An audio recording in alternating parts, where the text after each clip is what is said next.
In this short clip, I'm going to show you how to remove the four-wheel drive hub in your F250, F350 diesel truck or gas rever.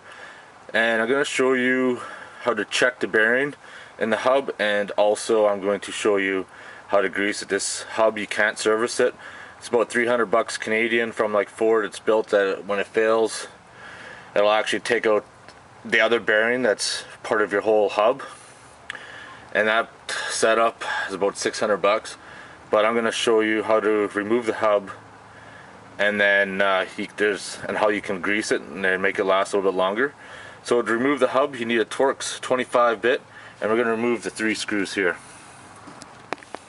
Once the screws are removed, you can just stick a small screwdriver in, kind of gently, kind of peel it away from the end, then kind of wiggle it out, just like that.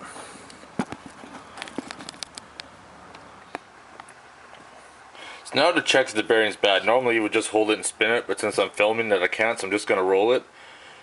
And basically you can tell by that how smooth the bearing, this needle bearing inside is spinning. I greased this one up not that long ago, so it still spins good, but when I first removed it and checked it out, the bearings were getting a little bit dry. So now I'll show you how to grease them up. On top of the hub there's a little snap ring. You want to very carefully just pop that out, and that gives you a little bit of room where you could slide it down and in.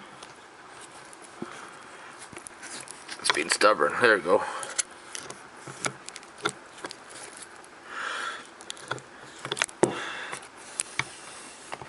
And then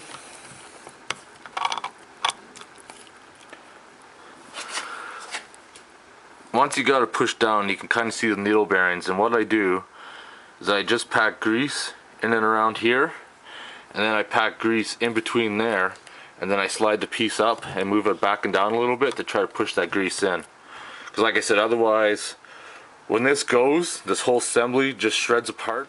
Watch my other video, it actually shows you what happens. So, but right now I'm just going to show you how to do some preventative maintenance and try to keep these hubs going a little bit longer. I mean, when you're putting the snap ring back on after you're finished greasing, it's going to be pretty hard to get your fingers in there and lift it up and then try to work on that.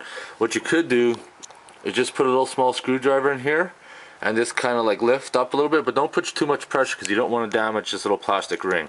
You just want to lift it up enough that you can kind of slide that snap ring back over, and you want to make sure that it's in there good, because if this snap ring comes out, this whole assembly is just going to bust off on these tabs and everything's just going to come out. So now that you got it greased up, and just do what you did to get it out, just put it back in, torque up the screws, and you're done.